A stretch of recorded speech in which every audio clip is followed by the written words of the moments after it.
Hello, hello, hello. Assalamu alaikum. Ji ayanu. Pakhair ragale. Ni hao. Chuna shumme. Washmale. Ohio Gonzaimus. Guten Morgen. Hola. Bonjour. Privyat. Kaifa hal. And a very amazing Khosh Amadi to everybody who's tuned into PT1 and are watching One this morning alongside the very pretty Mariam Shazad and Shazad Khan. Hello, Mariam. How are you today? Assalamu alaikum Shahzad. A very good morning to you. I'm doing great. I hope you guys are doing very well and you're ready to start your Wednesday morning with me and Shahzad. Well, thank you very much, Mariam, for joining us. And for everybody who's out there, she's my other half, ladies and gentlemen. So all this time, I'll be throwing in the husband and wife jokes too as well. But it's perfectly all right. But other than that, let's get started with the show, ladies and gentlemen. I think top stories coming up. Let's see, what do we have, what's happening all around the globe. Good morning.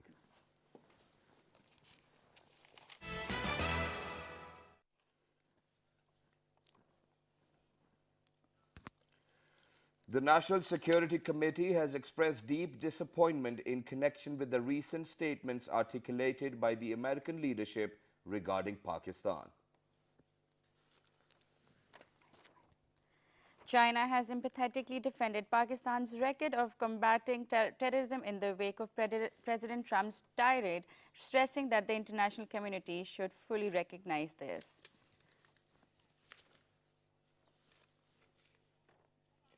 More than 29,000 people were waiting outside Japan's Imperial Palace to hear the first of 5 New Year's messages delivered by Emperor Akihito.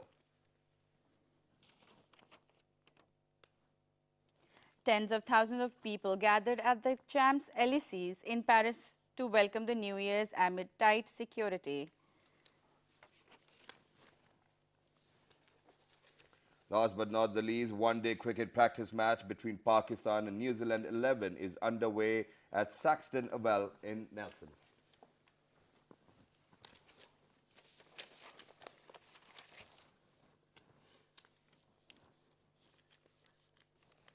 All right, ladies and gentlemen, these were the top stories. Time now for a public service message. And since it's for the very first day, or it is the first day for Mariam, so I think she's going to do the honors. Let's take a look or a listen towards our public service message. Let's do it.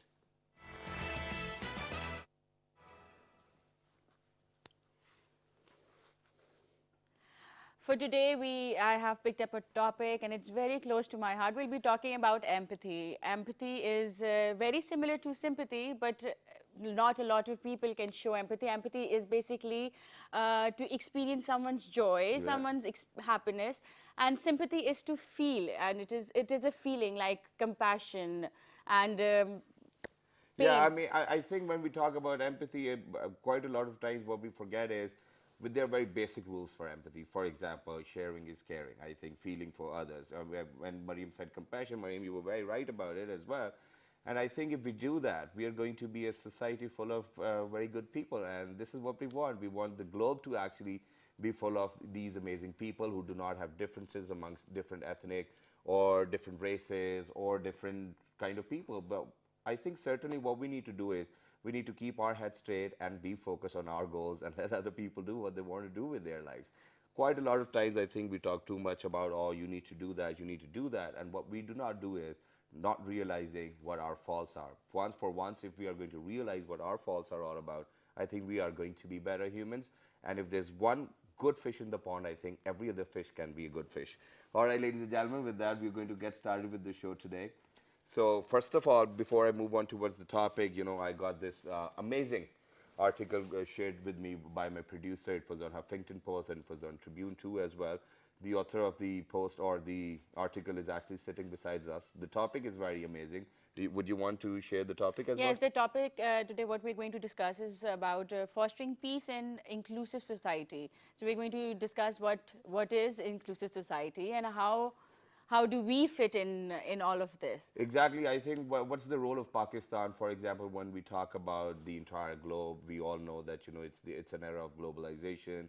And then we just get worried about quite a lot of people tweeting too as well. I don't think that we certainly need to do that because we are strategically located, or our geographical location actually enables us to do quite a lot more than what they are doing. And why do we even bother about anybody's tweet? I mean, nobody does. I think this is something which we need to keep in our heads. And talking about inclusive society, ladies and gentlemen, do you want to share what an inclusive society is? Or do you, Inclusive society is actually the overdrive of difference between race, class, gender, generation. yeah?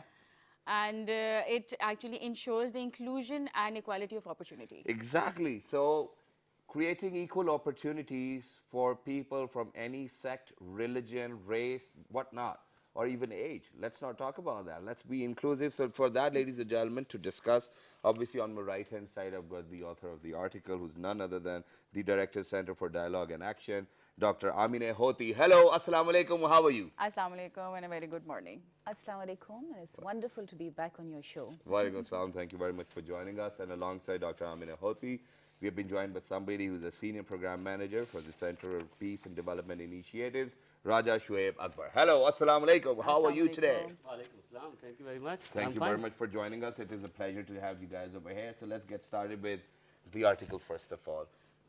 Now, before moving on to where I want you to explain our viewers, what do you mean by fostering peaceful and inclusive societies?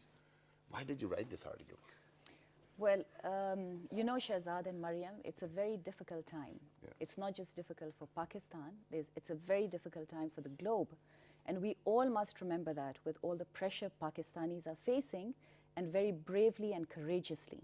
We must remember that wherever you are in the world, whether you're in America or in Europe or in Australia, there's a lot of pressure globally. Yeah. So it is a difficult time, number one.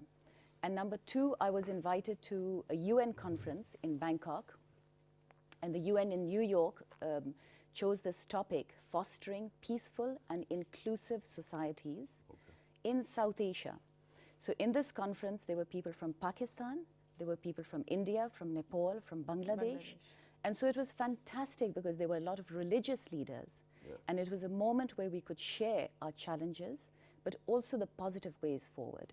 And it was also based on the Marrakesh Declaration, which is a very important document. We'll definitely come back to that. Yeah. We cannot jump onto that right Okay. now. But the only reason why I asked you Yes. about this was that initially they thought that this conference actually going to take place in India.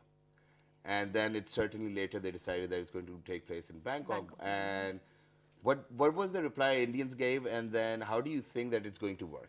Well, it was very interesting because the people who organized the conference Yeah. told us that it wasn't easy. Peace has never been easy. Yeah. You know, so many people have died because they've stood up for peace. It's very easy to stand up for one party, the extreme right or extreme left. Yeah.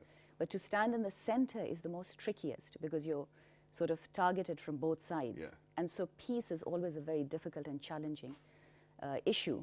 And so to organize a conference on peace in anywhere in the world was going to be difficult. Yeah. But Thailand luckily chose it because it's a sort of neutral area. Yeah. And India, with its own problems and its own government, its right-wing government, has not been very positive towards its minorities, particularly Muslims, unfortunately. But of course, India does have a history of rich diversity, as does Pakistan. Yeah. And we need to bring that out or celebrate that and encourage that aspect. And to write the article was a little initiative towards that, so that we'd raise awareness both in Pakistan and globally about the need for bridge building and for diversity. And it is indeed creating waves as well, but I'll move on to Raj Saab over here. So Raj Saab, since you're a peace worker yourself, but Ms. Amina Hoti over here says that it is very crucial to maintain peace in any part of the world. How do you think it works? Well, maintaining peace is a difficult thing, And coming from a peace worker's mouth, I think yeah, it is certainly difficult. It is difficult because it has many dimensions. I mean, a lot of stakes are involved. Yeah. If you talk about international politics or even national politics, and unfortunately, political will that is needed to foster peace is also missing in many places. Talking about Pakistan, peace building, I think Pakistan is a very diverse society. We have people from different religions, we have different ethnicities. We need to work with all of them. I mean, sometimes we face problems working with some segments of society And For example, which segments? I mean, we obviously are here to talk about peace and inclusive society, but let's just point out well, the hard areas. I'm sitting on PTV, you know. Yeah, it's perfectly all right. You can say that we've got Okay. a verbal disclaimer going on. Okay. I mean, for example, if I'm willing to work in Balochistan and I want to work for peace, I have different people to deal with. I mean, the political leaders, the tribal elders, those who are not talking with the government, Yeah. and those who want to talk with the government, but the government is not talking to them. I mean, there are many of them. So it becomes difficult for a peace worker to bridge the gaps and to find ways how to do the things, and that person becomes, you know, alienated in many groups. One group thinks that well, they are talking to the others, and it becomes difficult. All right. I know that, you know, it is difficult, but at times what we need to do is we really do not need to give up on all of these things, because, you know, earlier when I asked a question from Dr. Amine, and that was that, you know, obviously what happens is that if the conference was supposed to be in India, so they took it to Bangkok. They Yeah. never gave up on the Yeah. conference, and it did happen. Mariam, do you want to proceed with the question? Yes, so what do you actually mean by inclusive society? I gave my take on it. What is your take on it? Well, Mariam, that's an excellent question. And that's a question for us all to think about and to digest. Because what does it mean to be inclusive? Yeah. Right? It's a very, very good question.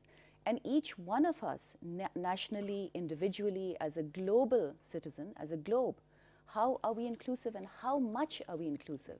Because we say, oh, we're Pathans, we're Punjabis, you know, we're Sindhis, we're Sindhis. Balochis, we're Pakistani, you know, we're Europeans or Baltistani. Asians, or, and therefore we have to bring people in to our fold.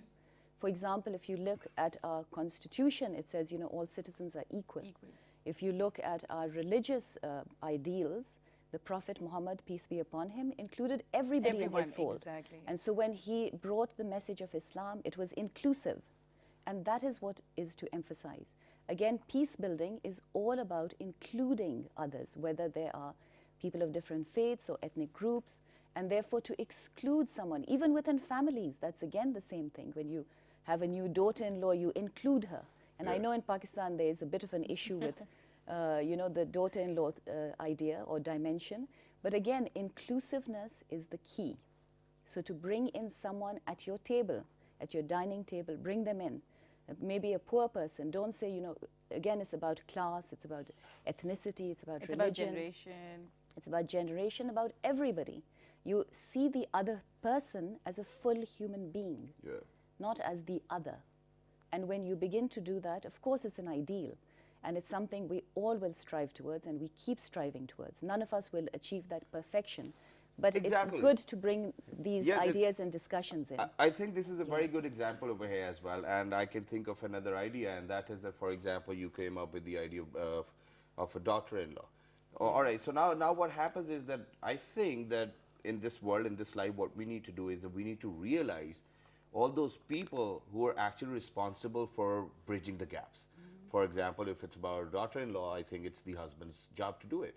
For example, if the governments, it's their spokesperson who actually needs to come up or probably sit down, or the political party's leaders, or the political party workers. So on every facet, we have got people to bridge these gaps. Don't you think that these people are missing, and that's why we have these gaps? Well, that was the point of this conference. For example, if we go back to the conference, the UN strategically organized a conference on fostering peaceful and inclusive societies. And that is such an important message for Pakistan. Now, I know the Pakistani government has been doing a lot to reach out, but we need to do more because we have minorities, we have little groups, we've got, within our country, we've got Christians, we've got Baha'is, we've got Parsis, we've got Sikhs, and all of them have their rich culture. All of them have something positive to say. For example, for Parsis, there's a key message which says, do good, act good, and think good.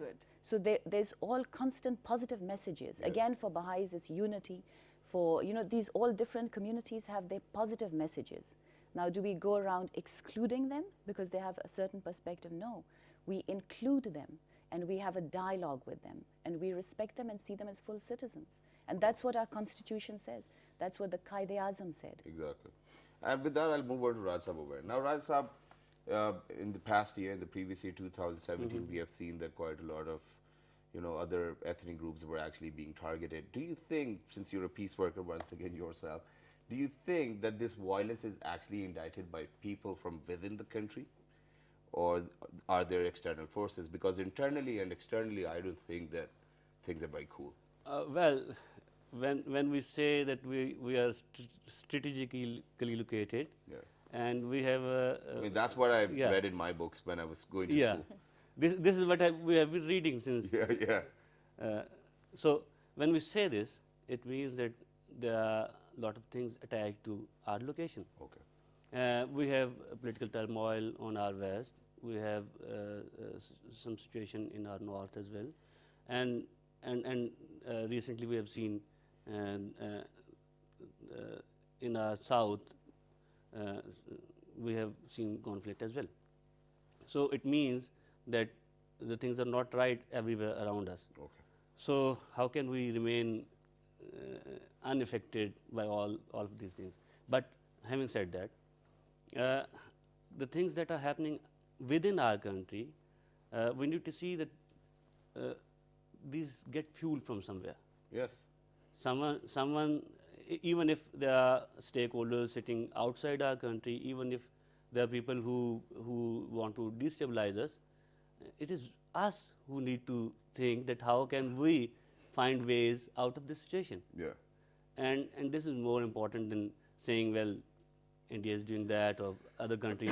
Sorry. So if they find pawns within our society, we need to curb the things that are making, bringing those people up. Exactly. Now, quite a lot of people come up with these statements by saying that, when there are things like these happening in a country, it's might probably because of the fact that they are progressing, or, the other side says that it's just a failed state. That's the statement which they actually come up with. Which way do we go? Do we go the left wing or the right wing?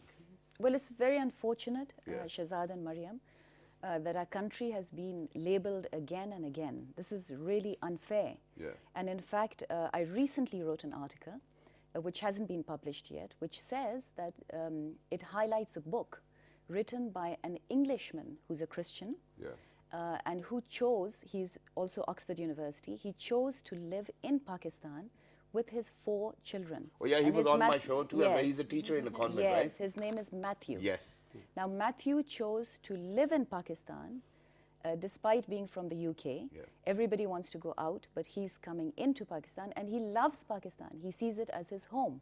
Exactly. My point is, you highlight the positives. Pakistan has so many positives, as do every individual, as does a nation.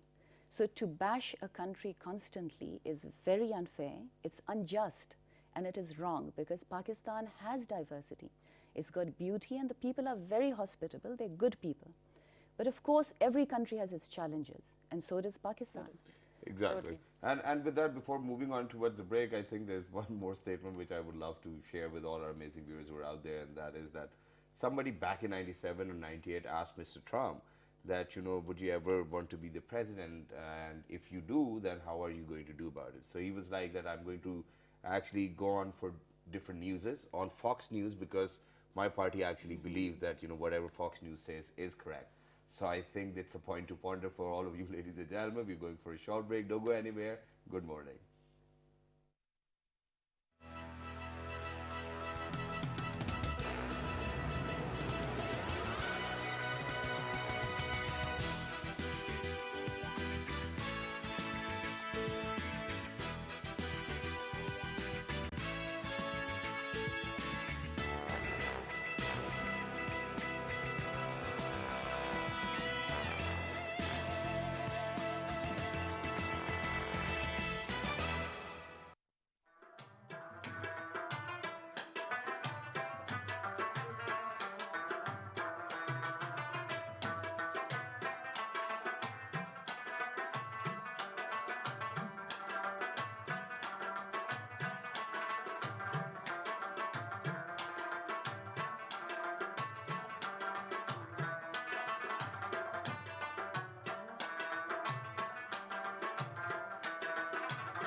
All right, ladies and gentlemen, welcome back. For everybody who just got tuned into PTV World, You Watch Your World this morning, alongside Mariam Shahzad and Shahzad Khan, ladies and gentlemen. And today on the hot seat, we've got Dr. Amina Hoti and Raja Shoaib Akbar. Today we're talking about fostering peaceful and inclusive societies. This conference, which actually took place in Bangkok, and it was actually held by UN too as well, to how to basically go about things so that we can create peace within this world. But now Mariam wants to take the lead. Let's see what she has got in the box. So we're going to discuss about Marrakesh Declaration, which was actually, which is a statement signed on in January 2016 by 250 Muslim leaders, head of states and scholars, which champions the religious, defending the rights of religious minorities in different Muslim countries.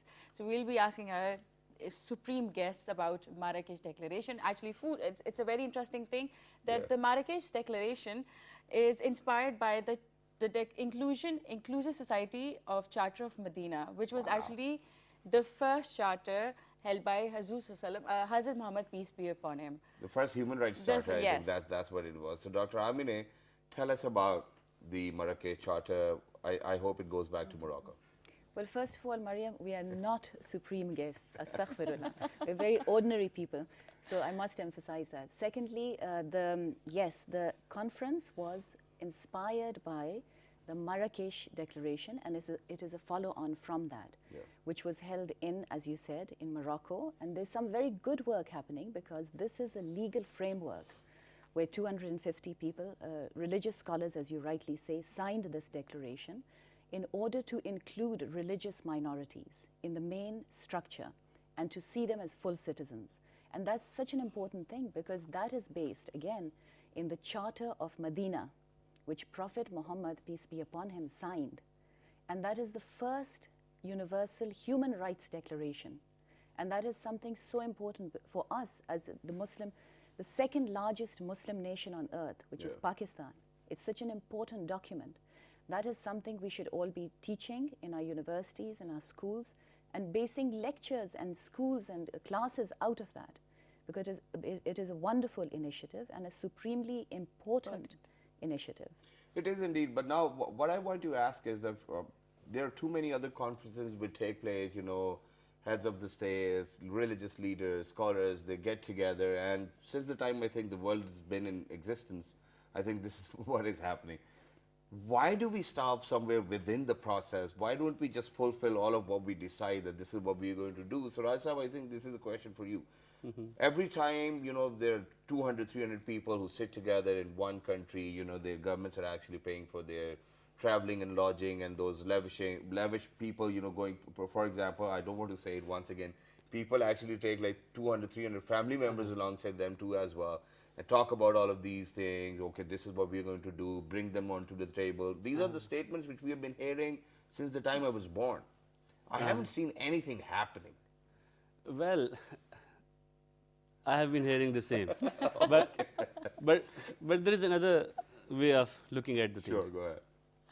I mean, when people get together, they discuss something, they come upon some decisions, and then they declare that this is how we are going to go about the things.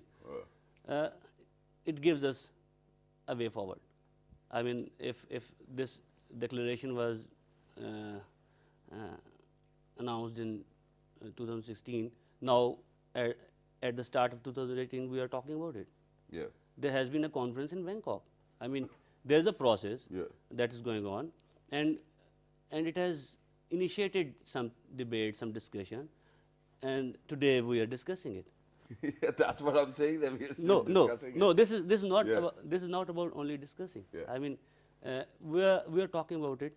There are hundreds of thousands of listeners, viewers who are also enlightened about this initiative.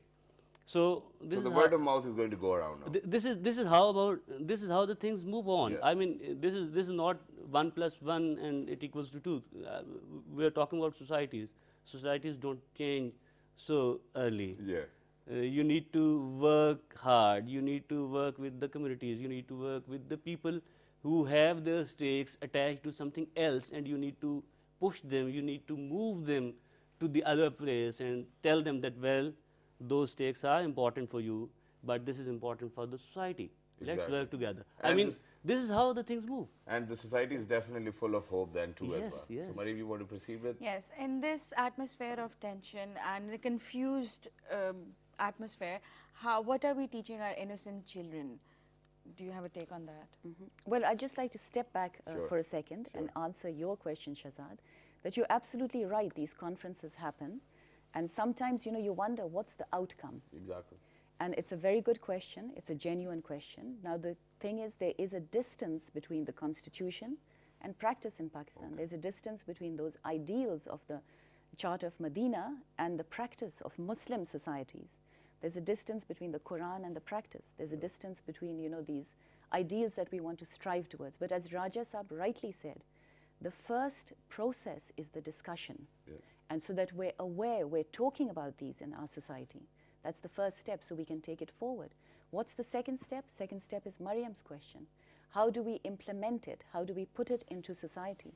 You can do it through policy making. Policy must have this topic, fostering peaceful and inclusive societies. How do we even respond to threatening tweets or threatening messages or people saying, we want war with Pakistan or things like this? How do we respond? Yeah. We respond strategically, calmly, and with a mind, with thought. You don't respond with a might, Yeah. because sometimes that can backfire. Because we're a big country, yes, but we also need to protect our interests. We need to protect our people. Exactly. And so in order to do that, a very small step, which I'd like to share with you, is a book that I'm doing on the religions of Pakistan. Wow. And perhaps we can talk about that. How many whenever- religions do we have over here in Pakistan? Oh, we have many religions. But How at the many? moment, I'm working on 12. Wow. And I'm, sort of discovering how many we have, because it's a journey. I myself am on this process of finding out So more we'll about definitely Pakistan. have you on the show once the book is out. Inshallah. And because, talking about that, ladies and gentlemen, when I was doing this travelogue within Pakistan, I got to know that there are more than 70 languages over here in Pakistan too as well. So I think that's an interesting topic. But other than that, now, since we talk about inclusive society, you've given your take, Rasab has given his take as well. What I have witnessed so far, or what the sentiment is within our societies or within the minorities is, for example, they say that, they've got reserved seats, they've got every kind of representation in the upper house and the lower house and whatnot. But if we want it to be inclusive, that means equal opportunity. Don't you think that it should actually be reserved seats? It should actually be an open contest. That, okay, let's see who takes the seat or who doesn't. Do you think that this is moving towards inclusive society, or increasing the minorities quota as well, or, doing things like these will work? Well, I think Raja Saab would be the Yeah. best to answer that. But if I can just say, if you don't mind, Sure. is that, you need the so-called minorities, and they don't like to be called minorities. You need them to be present at the table. They've got to speak for themselves. Exactly. And we have to respect their voice. On this conference, for example, in Bangkok, which we had this wonderful title, Fostering Peaceful and Inclusive Societies, we had Dr. Shunila Ruth, Yeah. who's a Christian, very vocal. Yeah. She's an MNA from Lahore, Yeah. but she kept standing up about Pakistan. And then we had Jay Prakash, who's a Hindu from Sindh, and he's a journalist. And then we had Dr. Sabir, who's a blind professor and a Christian from Karachi University. And then, of course, we had from Islamic University, and then we had another imam, who's also a Sira expert. How was the guy who actually came from India? Oh, sorry? The guy who actually came from India all the way Oh, from yes, India? yes. It wasn't one guy. Yeah. It was a whole table of people. All right. So each table had its own. But what I was saying is, Pakistan had such a diversity. We need to hear their voices and hear their pain. They have pain, they have problems, they have challenges, as do the majority. So we need to hear each other to heal. We need to heal our society. Yeah, and there needs to be somebody who listens to as well. I think Yes. that's certainly what we need to do. Raisa, Well, sorry, No hot problem. seat. Dr. Amna has rightly pointed out. There are two dimensions to inclusion, I believe. When you are talking about including people in different segments of the society, what we do is we say, well, call them in. That is Yeah. it. Calling them in is not enough. Making them part of the decision making is more important.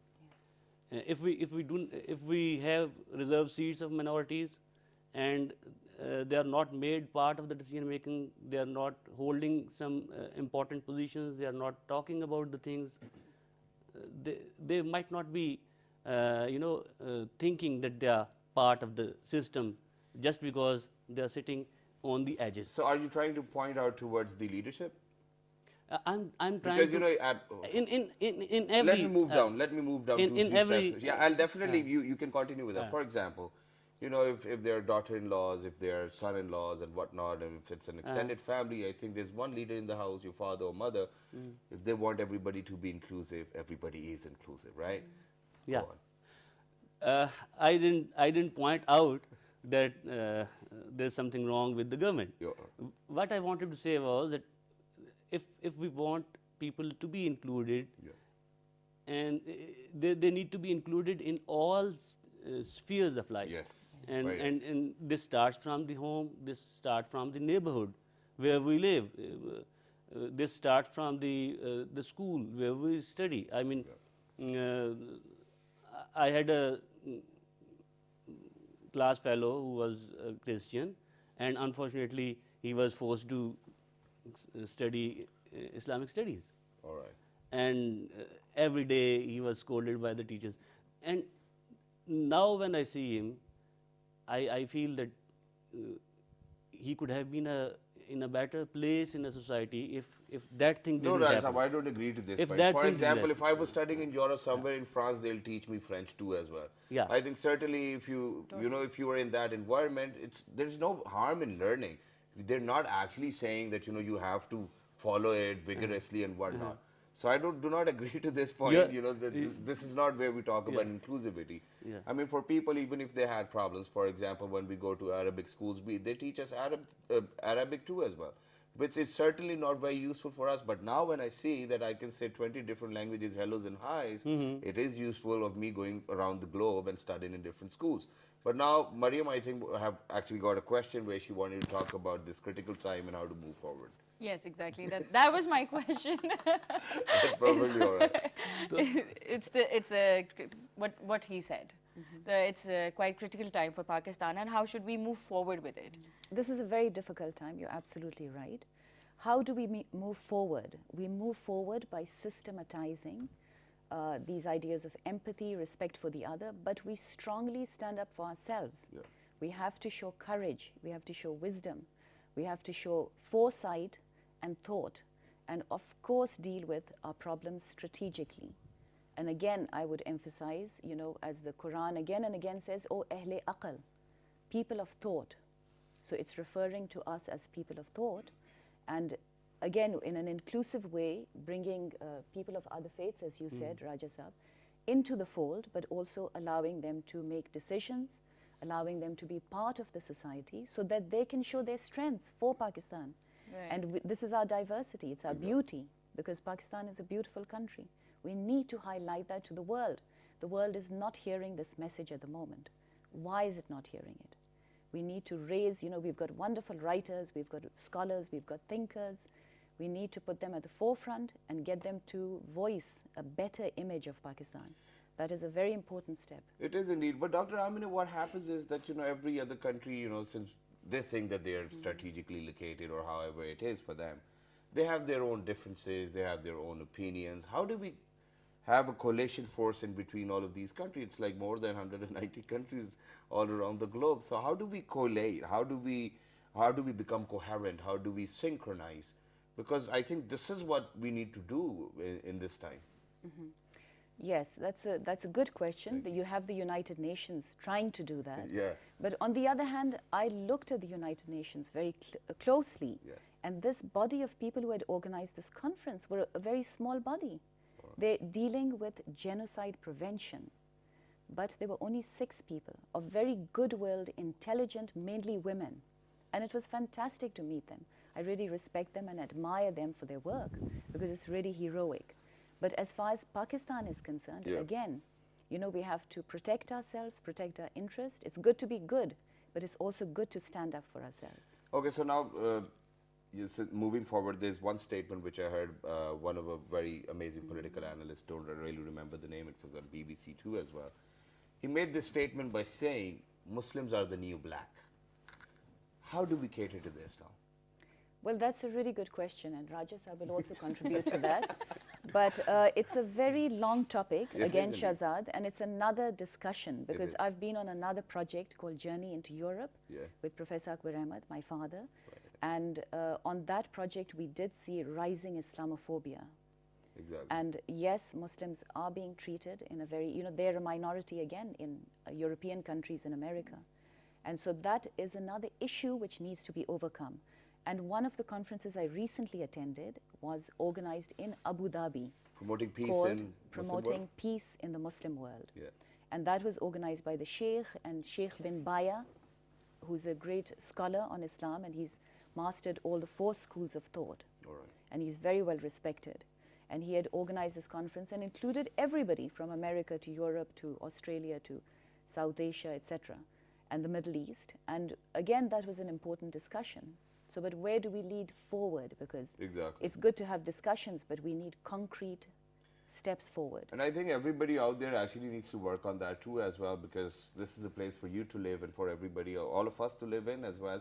And people who actually promote the idea of inclusivity, I think they need to probably raise their voices quite a lot more, because half of the time what happens is that there are people who can actually subject your thoughts to something else, which we call inception as well. They keep on putting in ideas. This is what the television does. So let's talk about the role of media too. Rai Sahab, I think this is going to be an easy one, because I think now the media actually needs to promote the facts. This is what I wanted to say. Shahzad, people know you. Most of the people know you Thank you very because they see you on this camera, Exactly. on the screen, and they you might be a different person in your personal life, but those who see you on the TV, they know that there is cheery person, there is the person with his smile, Yeah. and he speaks with energy. This is the image that they have. So media builds the image. And referring to the other question, Islamophobia, I'll want to connect with that as well. If we create our image, the way I referred to your example, there's nothing way that to we go can, about it. yeah, there's nothing that we cannot change. Exactly. We need to create our positive image, and the media can play that role. Amazing. In Pakistan, we have, I think, a lot of news channels, private channels, lot of newspapers, FM radios. There are a lot of things. Social media is very vibrant now, and the thing that I seldom see is saying, "Well, we can do it." Yeah. What we see the most is, what is this? What we have been doing? This is wrong. I mean, yes, we know this is wrong, but can't we say, well, what should be done? We Think can good, see we good, can hear we can good. do this and that. Yeah, exactly. What we have been doing, and how can we move forward? So media can play that role, and media needs to play that role, and I think PTV is And we trying will to do definitely, that. and I think, Yeah. thank you very much, Rasa, for saying that we are playing that role as well. Yeah. Dr. Amina, anything you want to wrap up the show with? Just please talk to all of those people who are out there. Yes. Well, I want to say Pakistan is a wonderful country. I want to say it's going through a difficult period, but do not lose hope. Be positive, be strong, be good to your neighbors, be good to your people, be good to yourself. As Raja Saab rightly said, be positive. Because if you feel you can do it, you will make this nation a good nation and successful, not just within South Asia, but globally. And inshallah, it is my hope and prayer to Rabbi that he will help us and succeed. in Amazing. this Thank world you very and much for hereafter. being with us. It was lovely to have you guys. Mariam, do you want to say something? Thank you so very much for joining us today, and I hope you guys loved the show. And I hope we're going to be here. Me and Shahzad are going to be here tomorrow. Inshallah, we'll definitely be here, and we'll definitely come up with another topic. But people, if there's any information which you require, please write to us on our Facebook fan page, which is with the name of, World This Morning. on Twitter, World This Morning without a G. on Daily Motion and YouTube. World This Morning. And the fabulous repeat is going to be at 5 past 11 p.m. Till the next time, look after yourselves. 1, 2, 3. Good morning.